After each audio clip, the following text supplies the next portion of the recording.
بسم اللہ الرحمن الرحیم، السلام علیکم جی۔ آج کچھ باتیں میں آپ کے سامنے رکھنا چاہتا ہوں جو مجھے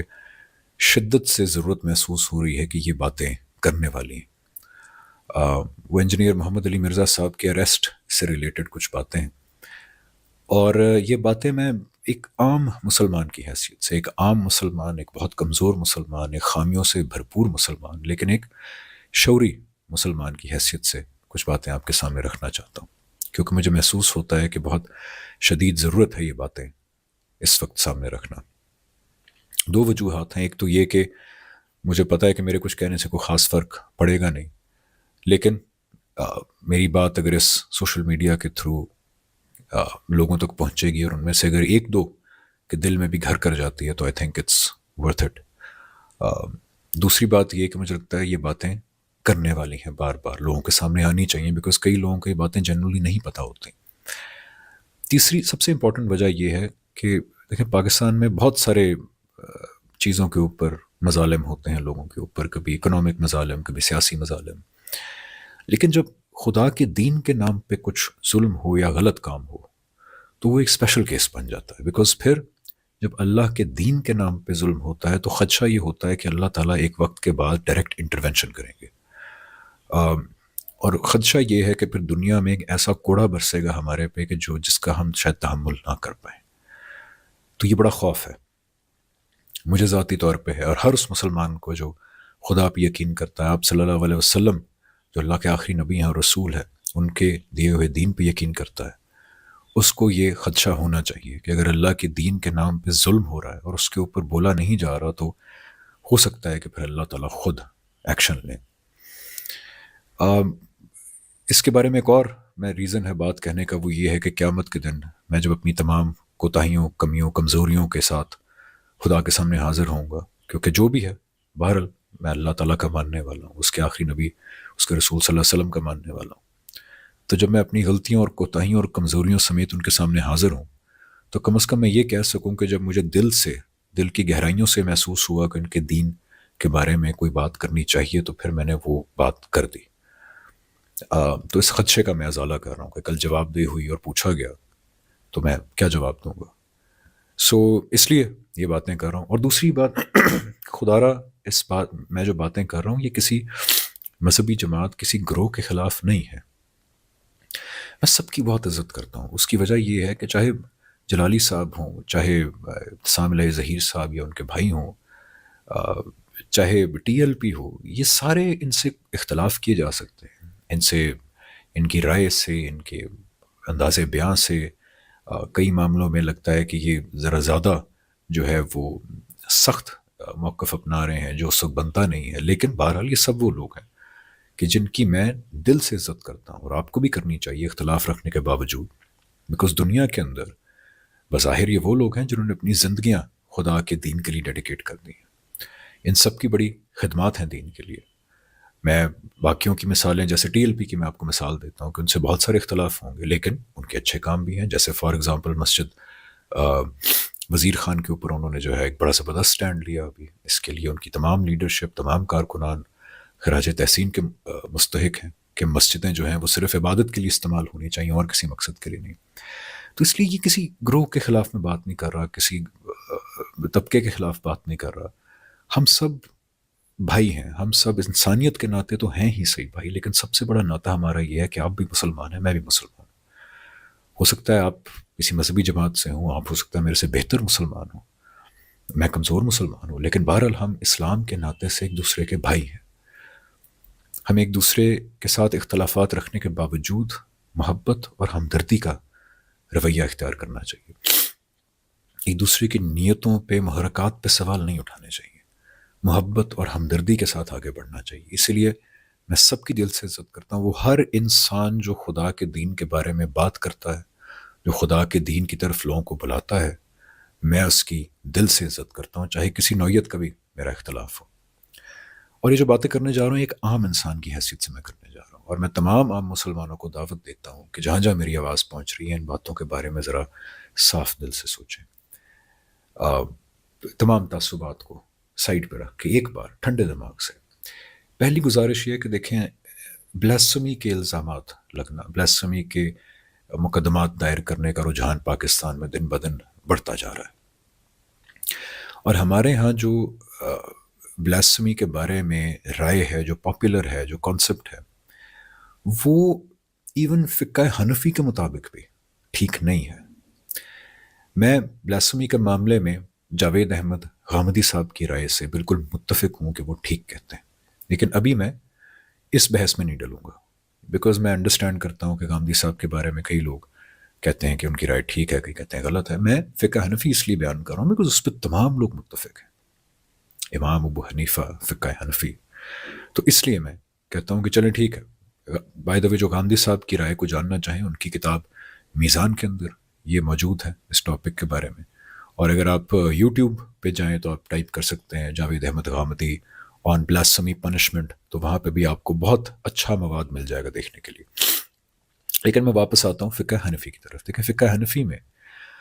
کئی ایسی چیزیں ہیں جو ہماری پاپولر بلاسمی کے بارے میں بلیف سے بالکل متصاد ہے. فار ایگزامپل بلاسمی جو ہے وہ علل اعلان ہونی ضروری ہے، لیکن سب سے امپورٹنٹ یہ کہ جو شخص بلاسمی کر رہا ہے اگر وہ اپنی بات کی کوئی تعویل پیش کرتا ہے، مثلا ایک طرف تو دیکھیں نا ایسے لوگ ہیں جو کرتے ہیں بلاسمی ڈنکے کی چوٹ پہ کرتے ہیں، مانتے ہیں، جیسے معاذ اللہ قرآن جلانے کے واقعات ہوتے ہیں، یا آپ صلی اللہ علیہ وسلم کے بارے میں معاذ اللہ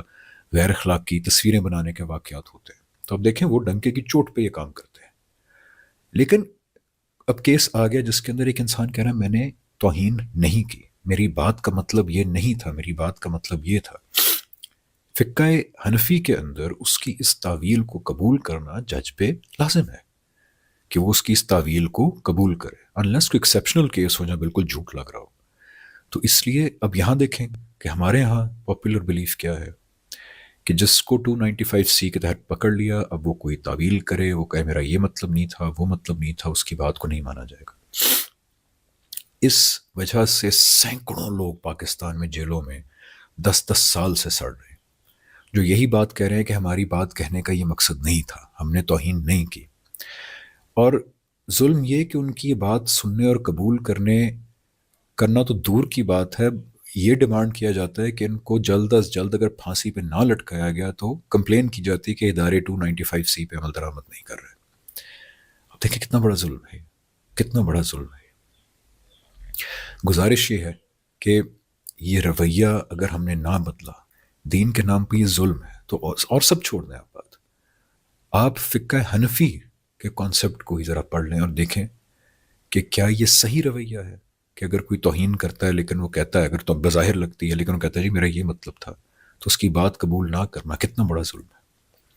اب آتے ہیں انجینئر محمد علی مرزا پہ. دیکھیں عام لوگ تو پاکستان میں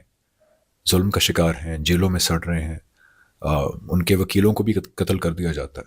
لیکن اب معاملہ اس سے بھی اوپر چلا گیا کہ عام لوگ نہیں بلکہ وہ لوگ جو دین کو اپنی زندگیاں وقف کر چکے ہیں. آپ صلی اللہ علیہ وسلم جو اللہ کے آخری نبی اور رسول ہیں، ان کے تھرو جو اللہ نے دین دیا، اس کی ترویج، اس کے فروغ کے لیے اپنی زندگیاں ڈیڈیکیٹ کر چکے ہیں. ان لوگوں کے اوپر بھی اب 295C لگانے کی اپیل ہوتی ہے، اور یہ معاملہ بہت عرصے پہلے سے چلتا آ رہا ہے، جیسے جنید جمشید صاحب، طارق مسعود صاحب اور انجینئر محمد علی مرزا صاحب. اب اس میں ہوا کیا ہے؟ ہوا یہ ہے کہ ایسا انسان جس نے اپنی زندگی خدا کے دین کو ڈیڈیکیٹ کر دی ہے، اس نے اظہار خیال کے دوران کچھ ایسے الفاظ استعمال کر دیے جو لوگوں کو آبجیکشنیبل لگے. اب کیا رویہ ہونا چاہیے؟ آپ خود دیانت داری سے سوچیں. کیا رویہ یہ ہونا چاہیے کہ اس کو کہیں کہ پھانسی پہ لٹکا دو 295C کے تحت؟ یا رویہ یہ ہونا چاہیے کہ آپ سے تمام اختلافات ہیں، جیسے مجھے بھی محمد علی مرزا صاحب سے بہت سارے اختلافات ہیں، علمی اختلافات بھی ہیں، ان کے لہجے سے اختلافات ہیں، انداز بیان سے اختلافات ہیں، لیکن ایسا انسان بہرحال جس نے اللہ کے دین کے نام پہ اپنی زندگی وقف کی ہے، اگر وہ اپنے اظہار خیال کے درمیان کچھ ایسے الفاظ استعمال کرتا ہے جو مناسب نہیں لگتے کئی لوگوں کو، تو کیا یہ رویہ ہونا چاہیے؟ کیا یہ دین کی ٹھیک انٹرپریٹیشن ہے کہ پھانسی میں لٹکا دو گستاخی کے جرم میں؟ یا پھر زیادہ یہ کہ انسان ہمدردی سے یا چلیں غصے سے ہی کہہ دے کہ یار یہ آپ نے صحیح الفاظ استعمال نہیں کیا، آئندہ نہیں کرنے، اور بار بار توجہ دلائے. کیونکہ یہ کیسے ممکن ہے کہ ایک انسان جو اپنی زندگی خدا کے دین کو ڈیڈیکیٹ کر چکا ہے، وہ خدا کی یا اس کے رسول صلی اللہ علیہ وسلم کی گستاخی کرے؟ How does that make sense? ذرا خود سوچئے. چلیے اسلام کو ذرا ایک سائڈ پہ رکھیں, میں آپ کو کرسچن پادری کی مثال دیتا ہوں. کیا عقل اس بات کو مانتی ہے کہ ایک پادری ہو جو 40 سال سے جنگلوں میں چلے کاٹ رہا ہے, ان کا جو رہبانیت کا کانسیپٹ ہے, وہ صبح شام بائبل پڑھتا ہے, وہ حضرت عیسیٰ اور بائبل اور کرسچینٹی کو پھیلانے کے لیے اس نے اپنی جان لگا دی ہے, اور اس کے بارے میں ہم کہیں کہ اس نے حضرت عیسیٰ کی گستاخی کر دی یا اس نے بائبل کی توہین کر دی؟ Does that make sense? It doesn't. اگر وہ اپنے اظہار خیال میں کوئی ایسے لفظ استعمال کر دے گا جو ہمیں لگے گا سیمنگلی بائبل کی اس کے اندر مناسب الفاظ نہیں ہے بائبل کے بارے میں, حضرت عیسیٰ کے بارے میں, تو ہم زیادہ زیادہ یہ کہیں گے کہ یار اپنا ذرا الفاظ پہ نظر ثانی کرو, یا آپ نے ٹھیک الفاظ استعمال نہیں کیے, مناسب نہیں ہے. لیکن کہنا کہ اس نے توہین کر دی, پھانسی پہ لٹکائے, تو یہ کسی بھی طرح اخلاقی طور پہ, دینی طور پہ, ریشنلی, انٹلیکچولی صحیح رویہ نہیں ہے, اور یہ بدقسمتی سے بڑھتا جا رہا ہے. اب دیکھیں جنید جمشید صاحب کے ساتھ کیا ہوا. ایک ایسا انسان جس نے جس چیز کو دل سے دین سمجھا, اس کو اپنی زندگی بدل دی اس کے لیے, پھر تبلیغ کے لیے اپنی جی جان لگا دی. ان کو سوچیں 295C بلاسمی ان کے اوپر کہا گیا کہ لاگو کی جائے, ان کو معافی مانگنی پڑی آ کے. طارق مسعود صاحب جو 100 اختلافات صحیح, لیکن بہرحال وہ ایک ایسے انسان ہیں کہ جنہوں نے اپنی زندگی خدا کے دین کی ترویج کے لیے وقف کر دی ہے. اس طرح انجینئر صاحب 100 اختلافات ان سے صحیح, لیکن بہرحال یہ حقیقت ہے کہ ان کو صبح شام قرآن اور حدیث پڑھانے میں گزرتے ہیں. انہوں نے اپنی زندگی اللہ کے دین کو وقف کر دی ہے. تو اس لیے گزارش بس یہ ہے کہ تھوڑا سا سوچئے کہ بلاسفمی کے حوالے سے ہمارے ہاں رویے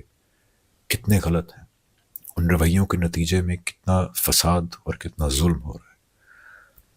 اور خدشہ یہ ہے اگین کیونکہ قرآن میں آتا ہے کہ جو پرسیکیوشن ہے, خاص طور پہ ریلیجس پرسیکیوشن, اللہ تعالیٰ فرماتے ہیں کہ وہ قتل سے بھی بڑا گناہ ہے. تو اللہ کے دین کے نام پہ اگر یہ چلتا رہا تو آپ دیکھیں کہ دنیا میں پھر اگر اللہ کا کوڑا ہم پہ برس گیا تو شاید ہم تحمل نہ کر سکیں اس کا. اور سب سے بڑی بات یہ کہ ذرا سوچی آخرت کے اندر یہ کہ عین ممکن نہیں ہے کہ جب یہ بات حضور صلی اللہ علیہ وسلم کو پتہ لگے کہ ایسے لوگ جنہوں نے ان کے دین کی ترویج کے لیے اپنی زندگیاں وقف کی تھیں, ان سے 100 اختلافات صحیح, لیکن انہوں نے انداز بیان میں کچھ غیر مناسب الفاظ بول دیے, تو آپ نے کہا کہ ان کو پھانسی پہ چڑھا دو. تو یہ عین ممکن ہے کہ حضور صلی اللہ علیہ وسلم قیامت کے دن سب سے زیادہ غضبناک ہوں اس بات کے اوپر, اور پھر اللہ تعالیٰ کا غضب وہ تو برداشت کرنے کے لائق نہیں ہے. گزارش یہ ہے کہ بس جو میں باتیں کہہ رہا ہوں وہ ایک عام کمزور مسلمان کی حیثیت سے, لیکن ایک بھائی کی حیثیت سے پلیز ذرا سنیے گا, اور ذرا تھوڑی دیر کے لیے ٹھنڈے دماغ سے تعصبات کو سائڈ پہ رکھ کے سنیے گا. یہ رویے اگر چلتے رہے تو میں ڈرتا ہوں اس دن سے کہ اللہ تعالیٰ کا کوڑا چلنا پڑے ہمارے پہ. تھینک یو سو مچ. ان کے لہجے سے آپ اختلاف کر سکتے ہیں, ان کے انداز بیان سے اختلاف کر سکتے ہیں, لیکن بہرحال یہ حقیقت ہے کہ انجینئر صاحب نے جس طرح اللہ تعالیٰ کی توحید کا علم بلند کیا, جو ہمارے ہاں خاص طور پہ سب کانٹیننٹ کے اندر غیر اللہ کو بہت زیادہ اہمیت دی جا رہی تھی, انفیکٹ ان کی عبادت کی جا رہی تھی, اس غیر اللہ کے بت کو جو ہے توڑنے کے اندر انجینئر صاحب کا بہت بڑا رول ہے. اللہ تعالیٰ نے ان کو بہت عظیم مقصد کے لیے استعمال کیا.